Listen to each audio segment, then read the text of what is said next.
আমার নিজের জীবনের কিছু কিছু অংশ আমি পেয়েছি, সব মানুষই পায়, শেয়ারে বিচার করলে।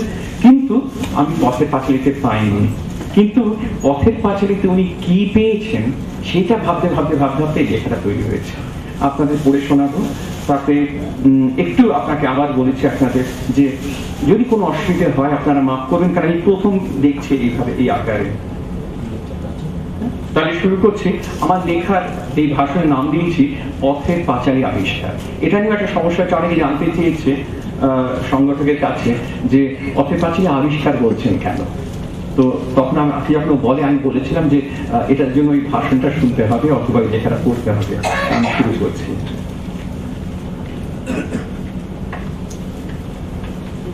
পথের পাঁচালী উপন্যাস পড়ার আগেই বার কয়েক পথের পাঁচালী ছবিটা দেখা হয়ে গিয়েছিল আমার। ফলে ক্লাস 8-এ পড়াকালীন ওই বই যখন হাতে এলো এবং ওর মধ্যে আমি প্রায় দিব্যোন্মাদের মতন প্রক্ষিপ্ত হলাম, আমার মনের পর্দা জুড়ে কেবলই চলচ্চিত্রের দৃশ্যাবলীর নিরবচ্ছিন্ন আনাগোনা। পাতা উল্টে উল্টে যাই পড়ি তারই তাৎক্ষণিক দৃশ্যায়ন হিসেবে ছায়াছবির আলো ছায়া ছবিগুলি ফিরে আসে মনের পর্দায়। আমি আজও স্পষ্ট মনে করতে পারি যে তৎপূর্বে আমার কোনো গল্প বা উপন্যাস পাঠ কি বাংলায় কি ইংরেজিতে ওভাবে আক্রান্ত হয়নি সিনেমার দ্বারা।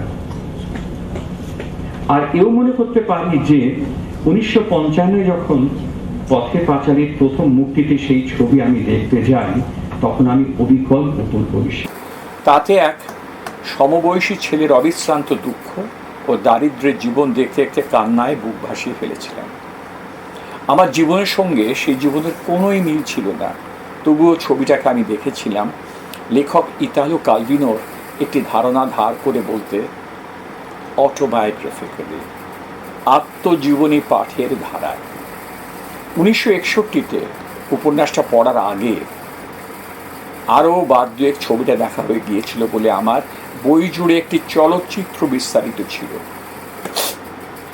উপন্যাসের কাহিনীর পরিবেশ, মেজাজ, চরিত্র, তাদের জীবনের গতি, ওঠাপড়া, সুখ দুঃখ সবই পূর্ব পরিকল্পিত, পূর্বকল্পিত এবং পূর্ব সৃষ্ট হয়ে আমার পাঠের অপেক্ষায় বইয়ের পাতায় পাতায় মুদ্রিত হরফে নিদ্রিত গেল। যে বয়সে সিনেমা ও সাহিত্য দু ধরনের বিনোদন মাত্র আমার কাছে, এবং উভয়েরই গঠন, আঙ্গিক ও তত্ত্বাদি সম্পর্কে আমি নিতান্তই অজ্ঞ, সেই বয়সে পথের পাঁচালী উপন্যাস ও চলচ্চিত্রের নারীর টান ও মেলামেশা কীভাবেই যে ভাবিয়ে তুলেছিল আমাকে, সেটা কবুল করাটা আবশ্যক মনে হলো আজ। পথের পাঁচালী ছবির মুক্তির ঠিক 50 বছর পর আজ এই সময় সিনেমা এবং সাহিত্য নিয়ে পরে যখনই কিছু পড়েছি কিংবা ভাবনা চিন্তা করেছি, এই উপন্যাস ও এই ছবির প্রসঙ্গ ঘুরে ফিরে এসেছে। এতটাই যে 80-র দশকের গোড়ায় যখন সত্যজিৎ রায়ের এক দীর্ঘ সাক্ষাৎকার নিয়ে আনন্দলোক পত্রিকার জন্য, তখন ওকে জিজ্ঞেস করেছিলাম অপরাজিতই অপুর ওর মার সম্পর্কে, ওর সঙ্গে ওর নিজের মায়ের সম্পর্কে কোনো প্রতিফলন আছে কিনা।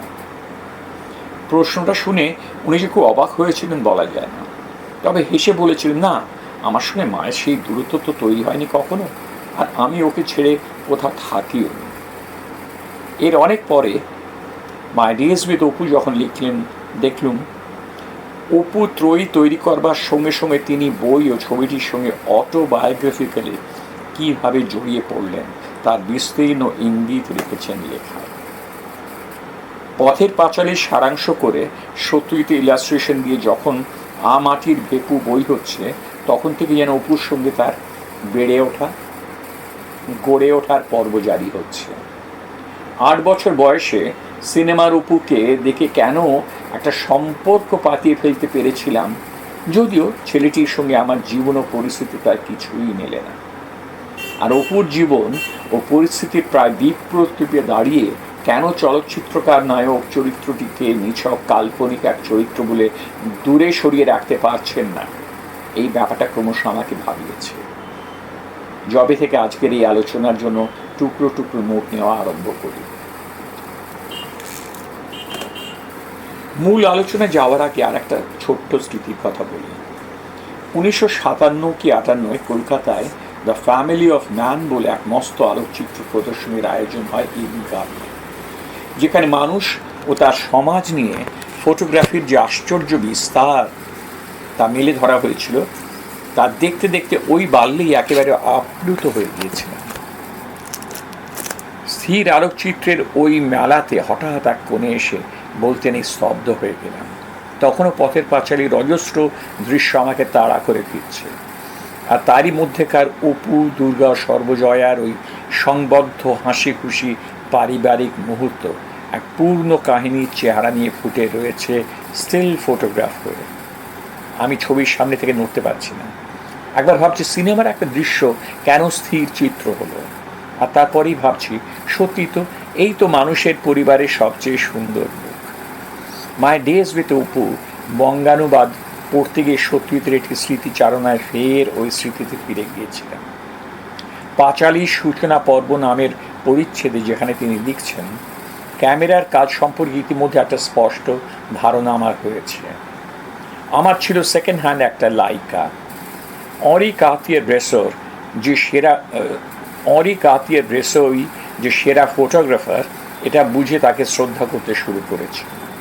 আমি চাইছিলাম আমার তোলা ফিল্ম দেখে সবাই বুঝবে যে স্বাভাবিক আলোতেই এটা তোলা হয়েছে, কার্তিয়ে-ব্রেসো যেমন তোলেন। অনেকদিন পর ফের একবার পথের পাঁচালী দেখতে দেখতে অনুভব করেছিলাম যে চলচ্চিত্রটির মধ্যে কোথায় যেন একটা স্থির চিত্রের আমেজ ও রেশ আছে। সমালোচক ও তাত্ত্বিক রোলা বার্থ দেনি দিদ্রোর নাটক ও সের্গেই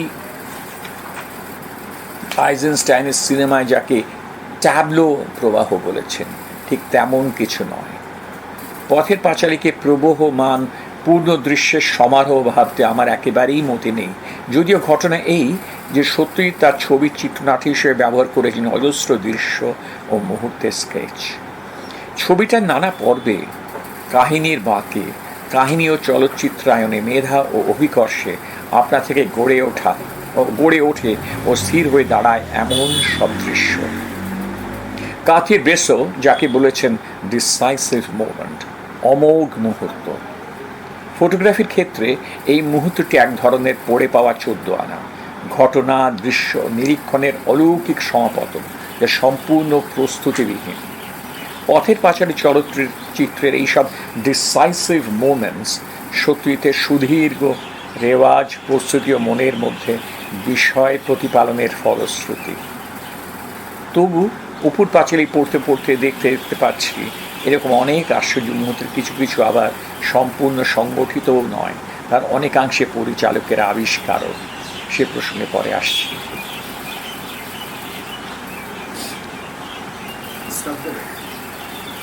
কৈশোরীয় প্রথম যৌবনে যখন পথের পাঁচালী ও উপন্যাসের মুগ্ধ পাঠক হয়েছিল, তখন বইটিকে চলচ্চিত্র থেকে বিচ্ছিন্ন ও স্বাধীন করে পড়ার রীতিমতো চেষ্টা চালাচ্ছি। কারণ প্রথম তো ওই অপূর্ব স্বাদের চিত্রময়, সরল অথচ রহস্যময় গদ্যের মধ্যে ঢুকে পড়তে পারিনি। কিন্তু একবার ওই গদ্য ও কথনের স্বাদ বুঝতে শুরু করে এও টের পেতে থাকলাম যে সত্যি কেন এই উপন্যাসটির প্রতি ওভাবে আকৃষ্ট হয়েছিলেন।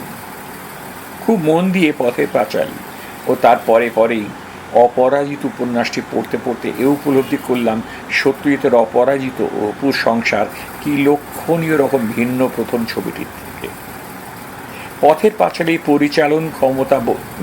পরিচালন দক্ষতা বলতে যেখানে দেখেছি এক স্বর্গীয় নিরাভরণ উচ্চারণ, পরে দুই ছবিতে সে তুলনায় অনেক শক্ত বাঁধনি কাহিনী বিন্যাস, আবহ বিচার ও রচনা এবং ছন্দ নির্মাণ। যতটা বললাম ঠিক ততটাই যে অনুভব করতে পেরেছিলেন তেমন দাবি করব না। তবে এইটুকু অবশ্যই বুঝেছিলাম যে পথের পাঁচালী ছবির অগ্রগতি অনেকটা নদীর মতন। যদিও ছবির অপূর্ব গ্রামচিত্রে একটা নদীও কিন্তু নেই। পথের পাঁচালী ছবির নদীতুল্য খোলা গতি কিন্তু ছবিটির বৃত্তান্ত কাঠামো, ন্যারেটিভ স্ট্রাকচারের লক্ষণ। সত্যজিৎ বলেছেন যে পথের পাঁচালী ছবির উপন্যাসটির কাহিনী ধারার সঙ্গে পায়ে পায়ে পর্বত থেকে পর্বান্তরে পৌঁছেছে। না, পথের পাঁচালী ছবির উপন্যাসটির কাহিনী ধারার সঙ্গে পায়ে পায়ে পর্ব থেকে পর্বান্তরে পৌঁছেছে, যে একদিক থেকে তার চিত্রনাট্যগত দুর্বলতা, যে দুর্বলতা তিনি পূর্ণ অতিক্রম করেছেন ত্রয়ীচিত্রের তৃতীয় খণ্ডে। কিন্তু ঘটনা এই যে পথের পাঁচালী খুব ঠাস বুনটের, পূর্ণ নিয়ন্ত্রিত ছবি হলে তার ওই একাধারে লৌকিক, লিরিক ও এপিক ছবি হয়ে ওঠা হতো কিনা বলা কঠিন, রীতিমতো কঠিন। পথের পাঁচালী উপন্যাসকে পথের পাঁচালী ছবি করাকে একটা নিরাভরণ খোলা উচ্চারণ বললে একটা ছোট্ট সমস্যার কথাও বলা হয়ে পড়তে পারে। এই আশঙ্কা আর একটা কথাও বলি, আমাটির ভেপু বইয়ের ইলাস্ট্রেশন কর্তৃক উপন্যাসটির চিত্রধর্মিতায় মুগ্ধ সত্যজিৎকে শেষ অবধি বইটির এক ফটোগ্রাফিক রিটেলিং, চিত্রকথনের দিকে বেশি করে ঝুঁকেছেন। ছবির চিত্রনাট্যের গঠন ও বস্তু কি উপন্যাসটির চলন, শৈলী ও বস্তু দ্বারা আবৃত ও আক্রান্ত? সত্যি যখন খেদ করে বলেন যে পথের পাঁচালী ছবি প্রায় বইয়ের পাতা ধরে ধরে এগোয়, চলচ্চিত্রকার হিসেবে তেমন স্বাধীনতা তিনি নেননি, তখন কি আমরা ধরেই নেব যে ছবিটি যাকে বলে কাহিনীমূলক, নভেলিস্টিক ধারার এক কীর্তিমান ছবি? বলা বাহুল্য, পথের পাঁচালী ছবি দূরস্থান, পথের পাঁচালী উপন্যাসটিকেও কাহিনীমূলক বলে কোত্রায়িত করা যায় না। বস্তুত সত্যি যখন তার ছবির বাজেটের সামান্য 70,000 টাকার জন্য সম্ভাব্য প্রযোজক দৌড়ে দৌড়ে ঘুরছেন, তখন একটা অভিযোগ বারবার তাকে শুনতে হয়েছে, আপনাদের ছবিতে না আছে স্টার, না আছে গান, এমনকি মারপিটের দৃশ্য নেই, তাহলে এত খরচা হবে কেন? এই যে 3টে ফরমাসের কথা প্রযোজকরা তখন তুলছেন, এ কেবল খরচের বহর বোঝাতে নয়, তৎকালে ফিউচার ফিল্ম বা কাহিনী চিত্র বলতে যে ধারণাটা দাঁড়িয়ে গিয়েছিল, সে কাহিনীর মূল উপকরণ এই 3। তবে কাহিনীমূলক ও নভেলিস্টিক বলতে আমি কেবলই এই স্টিরিওটাইপের কথা ভাবিনি, ভেবেছি ছবির বৃত্তান্ত ধারায় উপন্যাসের বৃত্তান্ত প্রবাহের প্রতি আনুগত্যের কথা। 60 দশকের মাঝামাঝি পথের পাঁচালী উপন্যাস পুনর্পাঠের সময় থেকেই অনুভব করেছি, যে অনুভবকে আবিষ্কারী বলে বোঝাতে চেয়েছি, যে সত্যিতে ছবিটি আসলে এক ধরনের খনন প্রক্রিয়া, যা ক্রমাগত উপন্যাসটিকে দৃশ্য, ভাবনা ও মনস্তত্ত্বের দিক দিয়ে আবিষ্কার করে যায়। ফলে যে দৃশ্যগুলির থেকে মুক্ত করে বইটিকে একসময় পড়তেই পারতাম না, সেই দৃশ্য দিয়েই যেন আরও বেশি ঢুকতে পারছে উপন্যাসটির মধ্যে। এবং হায়, বই এবং ছবি ক্রমশ বিলগ্ন ও স্বাধীন হয়ে উঠছে। আর এর বহুকাল পর বস্তুত সত্যজিতের মৃত্যুর পরে পরে নতুন করে তার ছবিটি দেখতে দেখতে একটা নতুন ধারণাও এলো আমার। সত্যজিতের ছবি পথের পাঁচালী উপন্যাসে কেবলই এক আশ্চর্য চলচ্চিত্রায়ন নয়, উপন্যাসটা এক নিখুঁত পাঠ, যে পাঠ বলতে বোধ, ব্যাখ্যা, টিকা, আলোচনা ব্যতীত আরও একটা জিনিস খুব নির্ভুলভাবে বোঝায়, অধিকার। পঠিত বিষয়কে ধারণ ও নির্ধারণ করার অধিকার। চলচ্চিত্র প্রসঙ্গে বলতে হবে প্রক্ষেপণ করার অধিকারও। কেবল লেখকের কল্পনাকে রক্ত মাংস যোগানো নয়, একই সঙ্গে তার বাস্তবতা ও রহস্যকে বিশ্বাসযোগ্যভাবে প্রতিফলিত, প্রসারিত, বিশ্লিষ্ট করার অধিকার। পথের পাঁচালী ছবির সবচেয়ে মর্মবিদারী এবং অন্যতম অবিস্মরণীয় দৃশ্যটি যে প্রসারণ ও বিশ্লেষণের এক অপূর্ব দৃষ্টান্ত। হরিহর দীর্ঘদিন পর বাড়ি ফিরে কন্যা দুর্গার খোঁজ নিচ্ছেন, তার জন্য আনা শাড়িটি তুলে দিচ্ছেন সর্বজয়াকে। সত্যজিৎ লিখছেন তার অপুর পাঁচালীতে এই দৃশ্যে প্রথম কয়েকটা মিনিট সর্বজয়া কোনো কথাই বলেন না। হরিহর তাতে ভাবেন যে ফিরতে দেরি হয়েছে বলে সর্বজয়া ক্ষুব্ধ, আর সেই জন্য তিনি চুপ করে আছেন। কিন্তু হরিহর যখন সর্বজয়ার দিকে একটা শাড়ি এগিয়ে ধরে বলেন যে শাড়িখানা তিনি দুর্গার জন্য কিনে এনেছেন, তখন আর নিজেকে সামলে রাখতে পারেন না সর্বজয়া, তিনি কান্নায় ভেঙে পড়েন। যেমন বললাম ঠিক সেইভাবেই এই দৃশ্যটা আমি তুলেছিলাম, সবই একেবারে ঠিকঠাক এসেও গিয়েছিল। শুধু এই কান্নায় ভেঙে পড়ে শোকার্ত বিলাপের অংশটুকু বাদে মনে হচ্ছিল বিলাপটা এখানে ঠিক হচ্ছে না। তখন মুখের কথার অংশটা বাদ দিয়ে ছবিটা আবার দেখি, তাতে মনে হয় চোখের দিক থেকে সবটা একেবারে নিখুঁত। এটা দেখে ঠিক করি যে বিলাপের বদলে এখানে তার সানাইয়ের এমন একটা তীব্র সুরমূর্ছনা বসিয়ে দেবো যার ভিতর দিয়ে ওই আর্ত বিলাপের একটা দোতনা এসে যাবে। ব্যাখ্যা ও প্রক্ষেপণের প্রসঙ্গে পথের পাঁচালী ছবির সুর সংযোজনার কথা অবধারিতভাবে এসে যায়। কেবল সুর নয়, নৈশব্দ। সত্যজিৎ তার দ্য ওপো ট্রিলজি শীর্ষক চিত্রনাট্য সংকলনের মুখবন্ধে লিখছেন, All three films of the trilogy have long stretches of silence. This called for a greater amount of background music than is normally required. Two sequences in Pother Pachali, both virtually wordless, were conceived in terms of music. One was a sequence of the rain, and the other the long episode of the Opu following the death of Durga. For the first, Ravi Shankar provided a 3-minute piece on the solo sitar in the rag, which is conventionally associated with rain, Resh. For the somber passage following Durga's death, the rag chosen was Todi.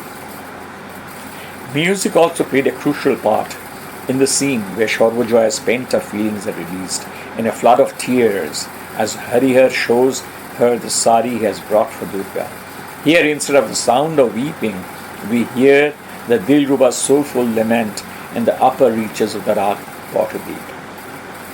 বিভূতিভূষণের উপন্যাসের দৃশ্যটি খুব সংযত এবং সংক্ষিপ্ত, যদিও সেখানে সর্বজয়ার কণ্ঠে কান্নার সঙ্গে কথাও মিশে আছে। দুর্গার মৃত্যুর দীর্ঘ বৃত্তান্তের পর কন্যার মৃত্যুতে মায়ের বুক ফাটা কান্না ও পিতার পূর্ণ বিহ্বল হতাশা লেখক অত্যন্ত পরিমিতির সঙ্গে বিবৃত করেছেন।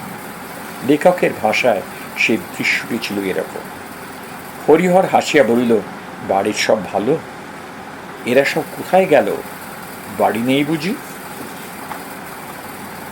সর্বজয় শান্তভাবে আসিয়া স্বামীর হাত হইতে ভারী পুটুলিটা নামাইয়া লইয়া বলিল, এসো, ঘরে এসো। স্ত্রীর অদৃষ্টপূর্ব শান্ত ভাব হরিহর লক্ষ্য করিল, তাহার মনে কোনো ফটকা হইল না। তাহার কল্পনার স্রোত তখন উদ্দাম দিকে অন্যদিকে ছুটিয়াছে। এখনই ছেলে মেয়ে ছুটিয়া আসিবে। দুর্গা আসিয়া হাসিমিকে বলিবে, কি বাবা এর মধ্যে? অমনিয়া তাড়াতাড়ি হরিহর পুটুলি খুলিয়া মেয়ের কাপড়, আলতার পাতা এবং ছেলের সচিত্র চণ্ডী মাহাত্ম্য বা কালকেতুর উপাখ্যান ও টিনের রেলগাড়িটা দেখাইয়া তাহাদের তাক লাগাইয়া দিবে। সে ঘরে ঢুকিতে ঢুকিতে বলিল, বেশ কাঁঠালের চাকি বেলুন এনেছি এবার। পরে কিছু নিরাশা মিশ্রিত সতৃষ্ট নয়নে চারিদিকে চাহিয়া বলল, কই উপদুর্গা এরা বুঝি সব বেরিয়েছে? সর্বজয়ার কোনো মতে চাপিয়া রাখিতে পারিল না, উচ্ছ্বসিত কণ্ঠে ফুকারিয়া কাঁদিয়া উঠিল, ওগো দুর্গা কি আর আছে গো? মা যে আমাদের ফাঁকি দিয়ে চলে গিয়েছে গো, এতদিন কোথায় ছিলে? ব্যাস এইটুকু। এই দৃশ্য নিয়ে এরপর বিভূতিভূষণেও আর একটিও বাক্য নাই। সর্বজয়ার এই মর্মান্তিক কথাগুলো সংলাপ হিসেবে ভয়ঙ্কর শোনাতে পারত, কিন্তু তার মুখের কথা সরিয়ে সেখানে তার সানাইয়ে তার সপ্তকের সুর দিয়ে এক অদ্ভুত আন্দোলন সৃষ্টি করা গেছে। তবে উপন্যাসের পাঠক হিসেবে একটা প্রশ্ন এখানে কেউ তুলতেও পারে, তা হলো, যে মেয়েকে সর্বজয়া বরাবর বকাঝকা মুখ ঝামটার গালমন্দির দিয়েছেন, তাকে যে মৃত্যুর পর স্বামীর সামনে মা বলে ডাকলেন, হ্যাঁ, তা তো আর ছবির দর্শকের জানা ছিল না। কিন্তু যখন তার সানাইয়ের ধরা সুরটার দিকে ধ্যান দেওয়া যায় এবং দেখা যায় সেটি এক আধ্যাত্মিক ভাবনার রাগ পটদ্বীপ, তখন সে সামান্য অভিযোগও কোথায় তলিয়ে যায়। প্রয়াত কন্যার নাম দুর্গা। দুর্গা পুজোর সময় হরিহর বাড়ি ফিরে দেবীর নিরঞ্জনী দেখলেন যেন পরদ্বীপের সুরের আবহে। অপু ত্রয়ী চিত্রে আরেকটি এহেন সাংকেতিক নিরঞ্জন আছে এবং সেখানেও বাঁশি ও তার যন্ত্রের সম্মিলনে এরকমই এক আবহ মোচড় আছে। অপুর সংসার ছবিতে অপর্ণার মৃত্যুর পর ভিতরে ভিতরে ছিন্ন ভিন্ন হওয়া অপু এক পাহাড়ের খাদের ধারে দাঁড়িয়ে তার দীর্ঘ লালন ও শ্রমের উপন্যাসের পাণ্ডুলিপি পাতা হাওয়ায় ভাসি দিল। সত্যি লিখছেন, there is one scene in Opur Sangsar which is crucial from the point of view of music. It shows Opu's aimless wanderings after Aparna's death and ends with him throwing away the manuscript of his novel in a gesture of renunciation. The music here, scored for flute and strings, has the noble simplicity of a Vedic hymn. যদিও সত্যজিৎ পথের পাঁচালী ছবিটিকে বড় বেশি উপন্যাসানুগত বলেছেন, ৬-এর দশকের গোড়ায় বইটা পড়তে পড়তে আমি কিন্তু গ্রন্থতে চলচ্চিত্রের প্রস্থান মুহূর্তগুলোর দ্বারা রীতিমতো তাড়িত হচ্ছিলাম। এই প্রস্থানগুলো ক্রমে অনুভব করেছি এক এক ধরনের আবিষ্কার, যা চিত্রনাট্যের চিত্র এবং নাট্যগুণকে একই সঙ্গে সমৃদ্ধ করেছে। এমন একটি দৃশ্যের কথায় আমরা যেতে পাই এখন।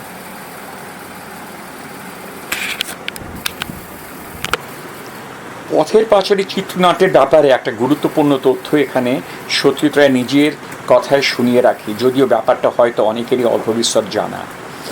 অপুর পাঁচালীতে সত্যজিৎ লিখছেন, পথের পাঁচালীর পূর্ণাঙ্গ চিত্রনাট্য কখনো তৈরি করা হয়নি। থাকবার মধ্যে ছিল শুধু একতাড়া কাগজে লেখা কিছু নোট আর কিছু স্কেচ। ছবিতে এই কাহিনী কোথায় কীভাবে ফুটবে সেটা বুঝবার জন্য পূর্ণাঙ্গ চিত্রনাট্যের দরকারও যে আমার ছিল না, তার কারণ একে তো পুরো কাহিনীটাই আমার মনের মধ্যে একেবারে গেঁথে গিয়েছিল, তার উপরে আবার ডিকের করা সারাংশ, আর চিত্রনাট্যের মূল উপাদানের মধ্যে সাজুজ্য কম নয়। সে কথা আগেই বলেছে। ছবির কাহিনী থেকে মূল বইয়ের প্রচুর চরিত্র বাদ দেওয়া হয়। পুরুত ঠাকুর হরিহর রায় ও তার পরিবার, অর্থাৎ তার স্ত্রী সর্বজয়া, মেয়ে দুর্গা, ছেলে অপু আর বয়সের ভারে নুরজা, দূর সম্পর্কের দিদি ইন্দির ঠাকুর, হরিহরের ছেলেমেয়েরা যাকে পিসি বলে ডাকে, ব্যাস মূলত এই কটি চরিত্রকে ঘিরে আবর্তিত হয়েছে ছবির কাহিনী। ৬-এর দশকের মাঝামাঝি তৃতীয় বা চতুর্থবারের মতন যখন পড়ছি পথের পাঁচালী উপন্যাস, তখন একটা ছোট্ট গ্রাম নিয়ে গড়ে তোলা রচনাটির মহাকাব্যিক চেহারাটা আমাকে সর্বক্ষণ আন্দোলিত করছে। গ্রাম জীবনের পুঙ্খানুপুঙ্খ ডিটেলের বিস্তারের পাশাপাশি যেখানে লেখক টুকরো টাকরা উল্লেখে উচ্চারণে খোদ মহাকাব্যের প্রসঙ্গ টেনে এনেছে। যেমন বালক অপুকে নিয়ে যখন বললেন, একদিন মহাভারতের যুদ্ধের কাহিনী শুনিতে শুনিতে তাহার মনে হয় যুদ্ধ জিনিসটা মহাভারতে বড় কম লেখা আছে।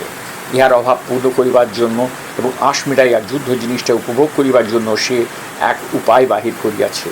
একটা বাখারি কিংবা হালকা কোনো গাছের ডালকে অস্ত্রস্বরূপ হাতে লইয়া সে বাড়ির পিছনে বাঁশবাগানের পথে অথবা বাহিরের উঠানে ঘুরিয়া বেড়ায় ও আপন মনে বলে, তারপর দ্রোণ তো একেবারে 10 বাণ ছুড়লেন। অর্জুন করলেন কি, একেবারে 200টা বাণ দিলেন মেরে। তারপর সে কি যুদ্ধ, বাণের চোটে চারিদিক অন্ধকার হয়ে গেল। সত্যজিতের পথের পাঁচালীতে অপুর এই তীর ধনুক নিয়ে খেলে বেড়ানোটা কারুর ভোলার উপায় নিশ্চয়ই। তবে পথের পাঁচালী উপন্যাসটির মহাকাব্যিক চরিত্রটা গড়েছে একদিকে এক সামান্য গ্রাম, তার আশপাশের প্রান্তর, সড়ক, জঙ্গল, অদূরবর্তী ইছামতি নদী এবং আশপাশের আরও কিছু গ্রামের চেহারা চরিত্র প্রকৃতি। অন্যদিকে নিশ্চিন্দিপুরের নানা মেজাজের নানা স্বভাবের মানুষজন। পথের পাঁচালী উপন্যাস পাঠের প্রধান বিনোদনও একটা গ্রাম জীবন ও গ্রামীণ প্রকৃতির আবিষ্কার। সত্যজিৎ উপন্যাসের চরিত্রাবলী থেকে শুধু হরিহর রায়ের পরিবারের চরিত্রগুলিকে রেখে যে কাহিনী বুনট সৃষ্টি করলেন, তারও কিন্তু একটা মহাকাব্যিক ব্যাপ্তি আমার চোখে ধরা দিচ্ছিল সে সময়। কেবলই একটি পরিবারের জীবন দেখছি, আর তারই মধ্যে থেকে থেকে বৃহৎ জনসমাজের জীবনই যেন। আর সে পরিবারকে ঘিরে গ্রামের প্রকৃতি, ফুল ফল ডালপালা আকাশ জমি, কি সুসন্নিত নৃত্য, এবং দুর্গার মৃত্যুর রাতে আকাশ ভাঙা বর্ষার কি নির্মম লীলা। বিভূতিভূষণ উপন্যাসের ৫বিংশতি পরিচ্ছেদ জুড়েই এক ভয়ানক বর্ষার তাণ্ডব শুরু হয় এভাবে। কয়েকদিন খুব বর্ষা চড়িতেছে। অন্নদা রায়ের চণ্ডীমণ্ডপে সন্ধ্যাবেলায় মজলিস বসে। সেদিন সেখানে নীলকুঠির ভুয়ো গল্প হইতে শুরু হইয়া পুরীর কোন মন্দিরের মাথায় 5 মণ ভারী চুম্বক পাথর বসানো আছে, যাহার আকর্ষণের বলে নিকটবর্তী সমুদ্রগামী জাহাজ প্রায়ই পথভ্রষ্ট হইয়া আসিয়া তীরবর্তী মগ্ন শৈলে জাগিয়া ভাঙিয়া যায় প্রভৃতি। আরব উপন্যাসের মতো নানা আজগুবি কাহিনীর বর্ণনা চলিতেছিল। শ্রোতাদের কাহারও উঠিবার ইচ্ছা ছিল না। এরকম আজগুবি গল্প ছাড়িয়া কাহার বাড়ি যাইতে মন সরিতেছিল না। সকালে সাগ্রহ হয়ে শুনিতেছিলেন, কিন্তু রামময় হঠাৎ বাহিরের দিকে চাইয়া বললেন, না ওঠা যাক, এরপর যাওয়া যাবে না। দেখছো না কাণ্ড কারখানা, একটা বড় ঝটকা টটকালে হলে বাঁচি, গতিক বড় খারাপ, চলো সব। বৃষ্টির বিরাম নাই, একটু থামে আবার অন্য জোরে আসে, বৃষ্টির ছাটে চারিধার ধোঁয়া ধোঁয়া, কিন্তু এই কেবল শুরুর আভাস। একটুক্ষণ পরেই বিভূতিভূষণ বর্ষাকে বয়ে আনছেন হরিহরের পরিবারে ঠাঁইতে। লিখছেন, বর্ষা রীতিমতো নামিয়াছে। অপু মায়ের ঠায় রায়দের চণ্ডীমণ্ডপে পিয়নের প্রত্যাশায় বসে থাকে। সাধু কর্মকারের ঘরে চালা হইতে গোলা পায়রার দল ভিজিতে ভিজিতে চড়াপট করিয়া উল্টে উল্টে রায়দের পশ্চিমের ঘরের কার্নিশ আঁকিতেছে। চাহিয়া চাহিয়া দেখে, আকাশের ডাককে সে বড় ভয় করে। বিদ্যুৎ চমকালে মনে মনে ভাবে, দেবতা কিরকম নল পাচ্ছে দেখেছ, এইবার ঠিক ডাকবে। পরে সে চোখ বুঝিয়া কানে আঙুল দিয়া থাকে। বাড়ি ফিরিয়া দেখে মা ও দিদি সারা বিকাল ভিজিতে ভিজিতে রাশিকৃত প্রচুর শাক তুলিয়া রান্নাঘরের দাওয়ায় জড়ো করিয়াছে। এরপর দেখো একটু একটু করে ফিরে যাচ্ছেন প্রকৃতি জোড়া বর্ষার ভয়ালো দৃশ্য। ঝড় বৃষ্টির ধ্বংসের এক শ্রেষ্ঠ বিবরণ বাংলা সাহিত্যে। দুই একদিন ঘনীভূত বর্ষা নামিল, হুহু পূবে হাওয়া, খানাডোবা সব থই থই করিতেছে। পথে ঘাটে এক হাঁটু জল, দিন রাত শোঁসো, বাঁশবনের ঝড় বাঁধে, বাঁশের মাটিতে লুটাইয়া পড়ে, আকাশের কোথাও ফাঁক নাই। মাঝে মাঝে আগেকার চেয়ে অন্ধকার করিয়া আসে। কালো কালো মেঘের রাশ হুহু উড়িয়া পূর্ব হইতে পশ্চিমে চলিয়াছে। দূর আকাশের কোথায় যেন দেবাসুরে মহাসংগ্রাম চলিয়াছে। কোন কৌশলী সেনানায়কের চালনায় জলস্থল আকাশ একাকার ছাইয়া ফেলিয়া বিরাট দৈত্য সৈন্য বাহিনীর পর বাহিনী, অক্ষয়হীনীর পর অক্ষয়হীনী, অদৃশ্য রথী মহারথীদের নায়কত্বে ঝড়ের বেগে অগ্রসর হইতেছে। প্রজ্বলন্ত উত্তুগ্ন দেব বজ্র আগুন উড়াইয়া চক্ষের নিমেষে বিশাল কৃষ্ণ চমুর এদিক ওদিক পর্যন্ত ছিড়িয়া কাড়িয়া এই ছিন্ন ভিন্ন করিয়া দিতেছে।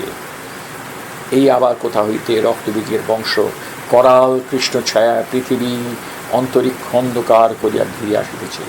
মহাঝড়। এই ঝড়ের আশা এবং চরাচর চেষ ফেলাকে অপরূপ বিন্যাসে ধরেছেন সত্যই তার ছবিতে। উপন্যাসে বর্ষা নামার আগে থেকেই দুর্গা জ্বরে পড়েছে। সেই বৃত্তান্ত বড় সুন্দর বর্ণিত বিভূতিভূষণে। সেই বর্ণনায় এবং পথের পাঁচালী ছবির বর্ষা ও মৃত্যুর দৃশ্যায়নে যাওয়ার আগে এ সম্পর্কে সত্যিতে বক্তব্য তুলে দিচ্ছি। দুর্গার মৃত্যুর ব্যাপারটা নিয়েও একটা বড় রকমের পরিবর্তন ঘটায়। জংলা জায়গা, প্রবল ধারায় বৃষ্টি পড়ছে, আর তারই মধ্যে আনন্দে আত্মহারা হয়ে নেচে বেড়াচ্ছে দুর্গা। ফলে নিউমোনিয়া হয়ে সে মারা যায়।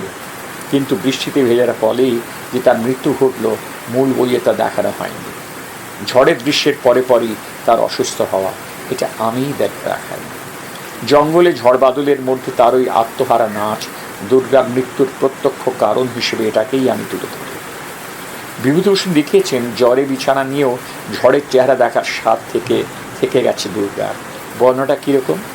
দিন রাত শোষ শব্দ, নদীর জল বাড়ে, কত ঘরদোর কত জায়গায় যে পড়িয়া গেল, নদীর নালা জলে ভাসিয়া গিয়াছে, গরু বাছুর গাছের তলে, বাঁশবনে, বাড়ির ছাঁচতলায় অঝরে দাঁড়াইয়া ভিজিতেছে। পাখি পাখালির শব্দ নাই কোনো দিকে। 4-5 দিন সমানভাবে কাটিল কেবল ঝড়ের শব্দ আর অবিশ্রান্ত ধারা বর্ষণ।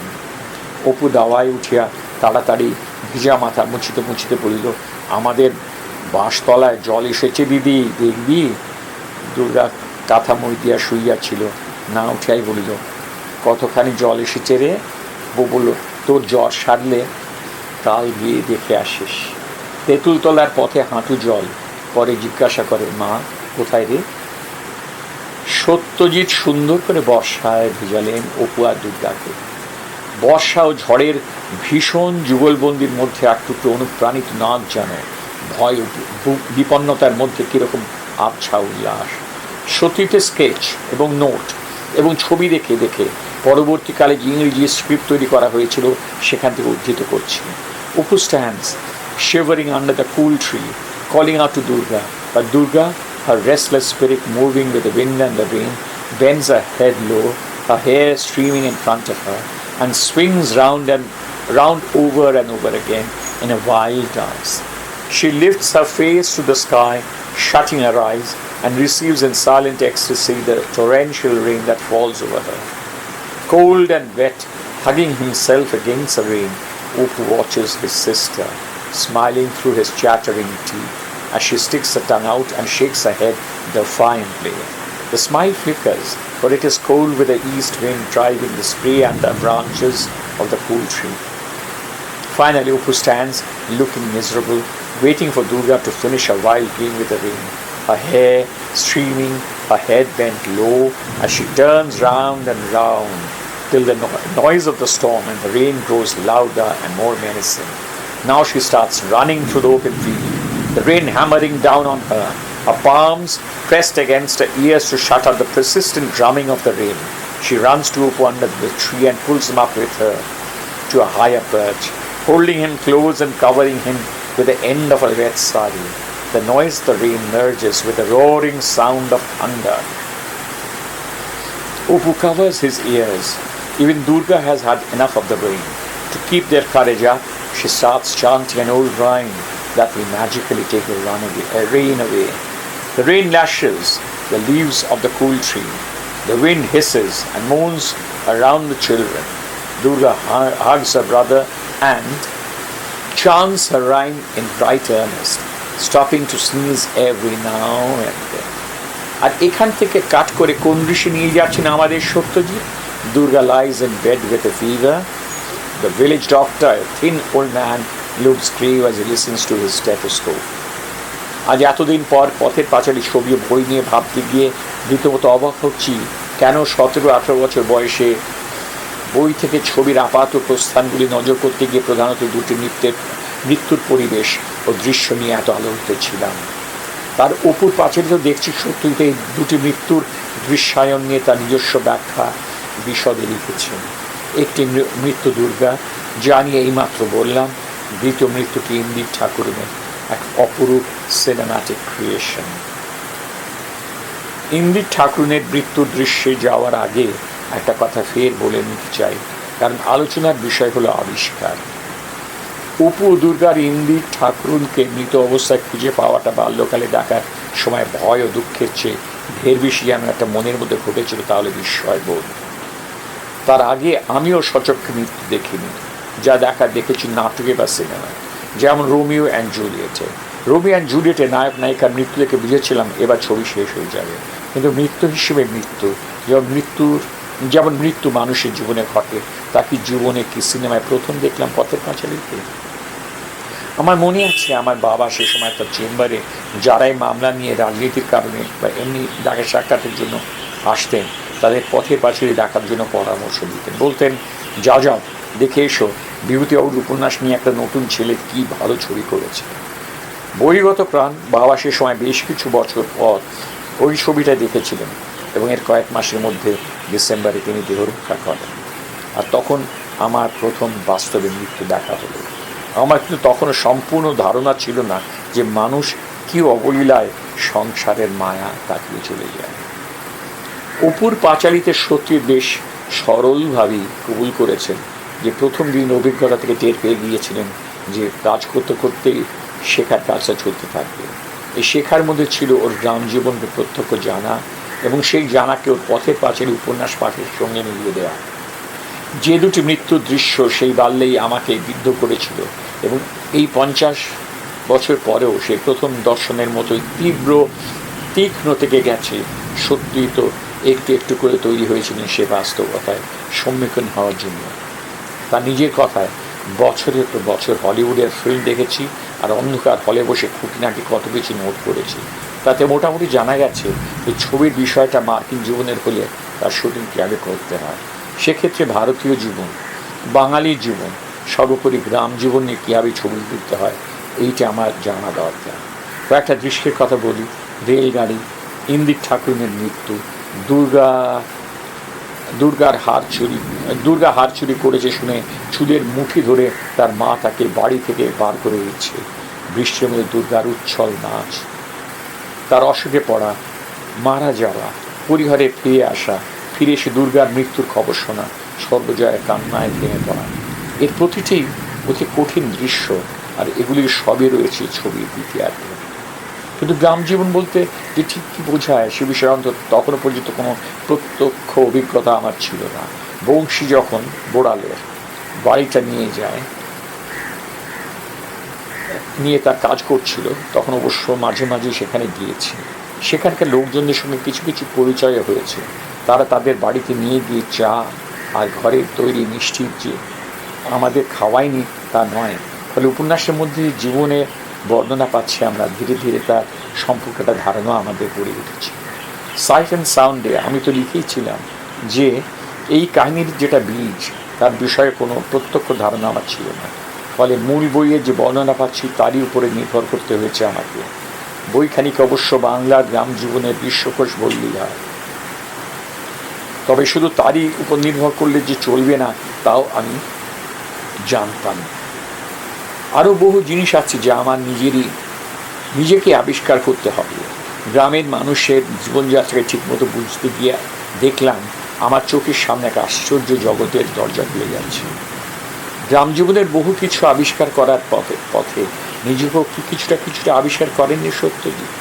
গ্রামীণ পরিবেশের রহস্য বোঝার চেষ্টায় তিনি লক্ষ্য করছেন গ্রামীণ পরিবেশ দৃশ্যময় কিন্তু নিঃশব্দ। প্রত্যুষ আর প্রদোষকারের মধ্যে যে একটা সূক্ষ্ম পার্থক্য আছে সেটা ধরা দিচ্ছে। বর্ষার প্রথম বর্ষণের আগে যে একটা ধূসর গুমোট ভাব থাকে, চতুর্দিকে শব্দহীন এক স্থিরতা বিরাজ করে, তার চেহারাটা কীরকম সেটা ক্যামেরায় ধরলে কেমন দেখাবে? বসন্তকালে রোদ্দুর আর শরতের রোদ্দুর কি একই রকম?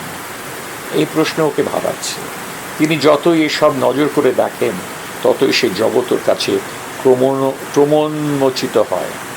এমনই ঘনিষ্ঠ মানবিক বৌদ্ধিক প্রক্রিয়া হয় এই অন্য কেউ আপনাকে জানা।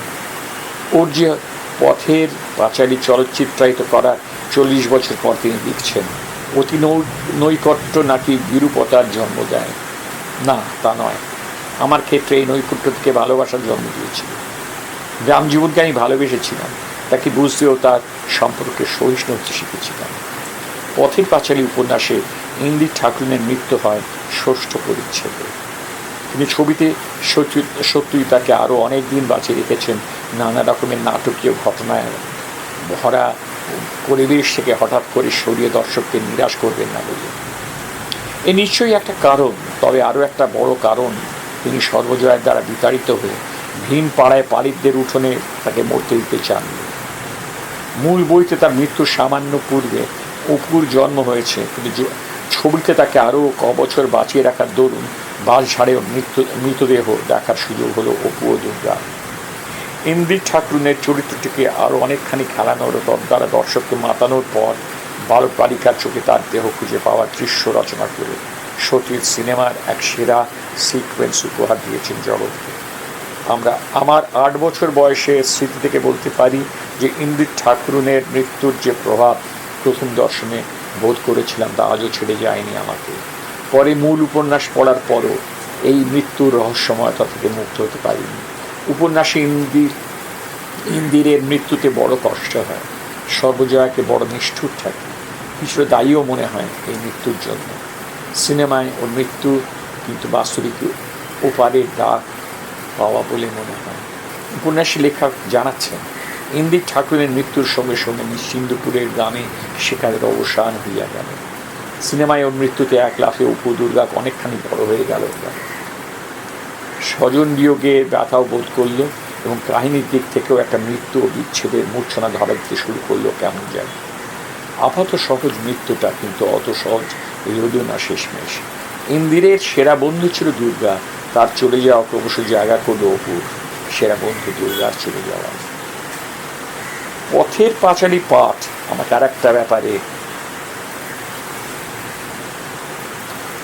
স্থির নিশ্চিত করেছিল ক্রমশ, তা হলো এ হচ্ছে বাঙালি জীবনের আত্মজীবন। শুধু আপনার অমুকে তমুকের নয়, আমাদের সবাকার। এ এমন এক আত্মজীবনীমূলক উপন্যাস সেখানে অনেক ধরনের মানুষের জীবনী খেলা করে। একটা সময় উপন্যাসের সত্যতা ও বাস্তবতার কারণে কেউ আমরা উপন্যাসে হরিহর হিসেবে, কেউ সর্বজয়া হিসেবে, এমনকি কেউ উপন্যাসের স্বল্পকালীন চরিত্র ইন্দু ঠাকুর হিসেবে প্রবেশ করি। উপন্যাসের আরও অনেক চরিত্রের কথা বলতে পারি, তবে চলচ্চিত্রের প্রসঙ্গে তারা আলোচনায় আসছে না। যেভাবে উপন্যাসে প্রবেশ করি আমরা কিন্তু সমান দায়বদ্ধ কেন্দ্রীয় দুটি চরিত্র অপু ও দুর্গার প্রতি। উপন্যাস এবং চলচ্চিত্রের সমস্ত প্রাপ্তবয়স্ক প্রেক্ষিতে কিন্তু অপু ও দুর্গাকে ঘিরে গড়ে ওঠে। অথচ আশ্চর্যের যেটা, যদি সেটাই সবচেয়ে স্বাভাবিক, যে প্রথম যখন কোনো বাঙালি পাঠক পাঠিকা বোঝদারি দিয়ে পথের পাঁচালী পড়ে, সে কিন্তু তখন অপু বা দুর্গার বয়সে নেই। আমার নিজের ক্ষেত্রেও যেমনটি হলো, আমি প্রথম যখন পথের পাঁচালী ছবি দেখেছি তখন আমি অবিকল অপুর বয়সী, কিন্তু যখন প্রথম উপন্যাসটি পড়ছি তখন আর সে বয়সে নেই। ফলে আমার ক্ষেত্রে বিশেষ করে অপুতে আর আমাতে সামান্য হলেও একটা মায়াবী দূরত্ব তৈরি হয়েছে। আমি অপুর জন্য কাঁদছি সারাক্ষণ, তবে একটু যেন সাবালকত্বের দূরত্বে। বাঙালি কিশোর কিশোরী পাঠকদের জন্য যে সুযোগ করে দেওয়ার জন্যই যেন সিগনেট বুকসের ডিকে গুপ্ত মশাই পথের পাঁচালীর একটা চিলড্রেন্স অ্যাডাপ্টেশন করিয়েছিলেন আম আতিক বেতু নামে, এবং সত্যজিৎকে দিয়ে সে বইয়ে ছবি আঁকিয়েছিলেন। সেই কথা স্মরণ করে সত্যজিৎ লিখেছেন, ডিকে নিজেও ছিলেন চলচ্চিত্রে অনুরাগী। কিমারে যোগ দেওয়ার আগে বছর কয়েকের জন্য একটি সিনেমা পত্রিকা সম্পাদনাও করেছিলেন। কথা প্রসঙ্গে তিনি একদিন আমাকে বলেন যে পথের পাঁচালীর এই যে সংক্ষিপ্ত সংস্করণ, এর ভিত্তিতে চমৎকার একটা ফিল্ম তৈরি হতে পারে। কথাটা আমার মনে ধরেছিল। পথের পাঁচালী ছবির যে ভাবনা অঙ্কুরিত হয়, অতঃপর সত্যজিতের মনে তা প্রধানত আমাটির ভেতু আধারিত বলা যেতে পারে। ফলত ছবিটারই পরমাশ্চর্য মনোমণ্ডল পথের পাঁচালী অনেক অংশই দুই বালক বালিকার চোখে আবিষ্কারের বিস্ময়ে ও মাধুর্যে গড়ায়। দুই বালক বালিকা অভিনেতা দিয়ে কীভাবে যে পরিচালক ওদের ওই দৌড়ে বেড়ানো, রেল দেখতে যাওয়া, কাশের বনে খেলাধুলোর দৃশ্য তুলেছেন, তার বিশদ বিবরণ দেখে গেছেন তিনি। ছবি তোলাটা মাঝে মাঝে তার কাছে অপু ও দুর্গার জগৎ ও আনন্দ আবিষ্কারের খেলা হয়েছে। বনের মধ্যে দিদিকে খুঁজতে বেরিয়েছে অপু, এক পা দু পায়ে যায়, আর ইতিউতি তাকায়, খানিক হাঁটে, খানিক লাফায় ইত্যাদি। কিন্তু অপুর ভূমিকায় কাজ করা সুবীর বন্দ্যোপাধ্যায়কে দিয়ে সেটা করা যাচ্ছে না। তখন একটা উপায় বার করে নিলেন সত্যজিৎ। অপুর চলার পথে গাছের ডালপালা ফেলে রাখলেন যাতে থেকে থেকেই ওকে লাফ মেরে দিয়ে হতে হয়। আর বনের এধার ওধার থেকে ফিল্মের অ্যাসিস্ট্যান্টরা খেপে খেপে ডাকতে লাগলো ওকে। কাজেই থেকে থেকে অপুকে মাথা ঘোরাতে হলো এদিক থেকে, যেদিক থেকে ডাক আসছিল সেদিকে। তাতে বনের পথে দিদির খোঁজে অপুর ওই লাফিয়ে লাফিয়ে এদিক ওদিক তাকিয়ে চলার অপূর্ব দৃশ্যটি আমরা পেলাম। দিদির খোঁজে অপুর এই চলাটা, দিদির সঙ্গে রেল দেখতে যাওয়াটা, এরকম আরও অনেক দৃশ্যায়ন উপন্যাসকার ও চলচ্চিত্রকারের মধ্যে এক অশ্রুত সংলাপ, অদৃশ্য দেওয়া নেওয়া আছে। উপন্যাসে অপু রেল দেখতে যায় বাবার সঙ্গে, কিন্তু শেষ অবধি দেখা হয় না, কারণ রেল ওইখান দিয়ে যাবে 5 ঘন্টা পর। উপন্যাসে অপুর দিদিকে খুঁজতে যাওয়ার সেই বিষণ্ণ ভয়াত অভিজ্ঞতাটা সত্যিই ছবিতে আনেননি। মার খেয়ে বাড়ি থেকে বিতাড়িত হওয়ার পরেই আমরা দেখি রাতের বেলা সে অপু ইন্দু ঠাকুরের কাছে দক্ষিণানোর গল্প শুনছে। মার হাতে দুর্গার প্রহারের পর অপুর ভয়ার্থ খোঁজাখুঁজি ছবিতে কষ্টের মতো মাত্রা বাড়ায়। কাজেই অন্য এক সিকোয়েন্স অপু যখন খুঁজে বেড়ায় দিদিকে, সত্যি সেখানে এক নির্মল বিস্ময় ও আনন্দ ছড়িয়ে রেখেছে। সমস্ত পথের পাঁচালী আজ মনে হয় অপুর প্রেক্ষণ দিয়ে, তারই আনন্দ বেদনা দিয়ে গড়ে তোলা। সত্যজিৎ তার দীর্ঘ সাক্ষাৎকারে আমার প্রশ্নের উত্তরে বলেছিলেন, আমার প্রশ্ন ছিল, আপনি যখন পড়ছিলেন স্ক্রিপ্ট করার জন্য পথের পাঁচালী বা অপরাজিত, তখন কি আপনার মনে হয়েছে আপনার জীবনের কিছু জিনিসের সঙ্গে তারা মিলে আছে? বলেছেন, না, পথের পাঁচালীর সময় সেটা হয়নি। হ্যাঁ, অপরাজিততে বিধবা মা ও ছেলের সম্পর্কটা নিশ্চয়ই অবচেতনে কাজ করেছে, নিশ্চয়ই করেছে। ওই যে growing up and away from the mother যে ব্যাপারটা হয়, তার একটা ছায়া থাকতেই পারে। আর সেই সাক্ষাৎকারের 23 বছর পর আমি আঁচ করতে পারি, আমি সেদিন বস্তুত পথের পাঁচালীর সঙ্গে সত্যজিতের মনের ও জীবনের কোন মিলের কথা ভেবেই প্রশ্ন করেছিলাম। মনে হয় জানতে চেয়েছিলাম, আপনি কি অপুর বিশ্বায়নিত বিশ্বদর্শন হিসেবে পথের পাঁচালীকে বিবৃত করতে চেয়েছেন? আর এই অনেকটাই কি আপনারও বিশ্বায়নিত বিশ্বদর্শন নয়, আপনার পথের পাঁচালী আবিষ্কার নয়? জানি এই প্রশ্নের উত্তর তিনি কোথাও কাউকে দেননি, তবে হাতের কাছে আমাদের ওর মাইলেজও আছে, আর ওর পথের পাঁচালী ছবিটা তো আছে। আমি শেষে ফের একবার লেখক ইতালো কালভিনোর সেই কথাটায় যাব, অটোবায়োগ্রাফি ফেলে আত্মজীবনীমূলকভাবে ছবি দেখার কথাটাই।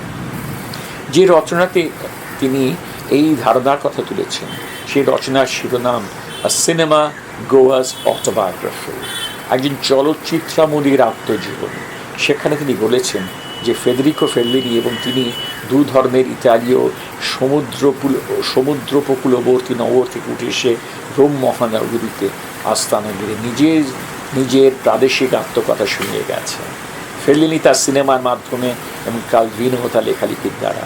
কালভিনো লিখছেন, in this sense the biography of the Fellini-esque hero, which the director starts over again every time, is more exemplary than my own in that his young man leaves the provinces, goes to Rome and crosses over to the other side of the stream, making friends, becoming himself the cinema. A Fellini film is cinema turned inside out. The provinces acquire meaning by being remembered in Rome.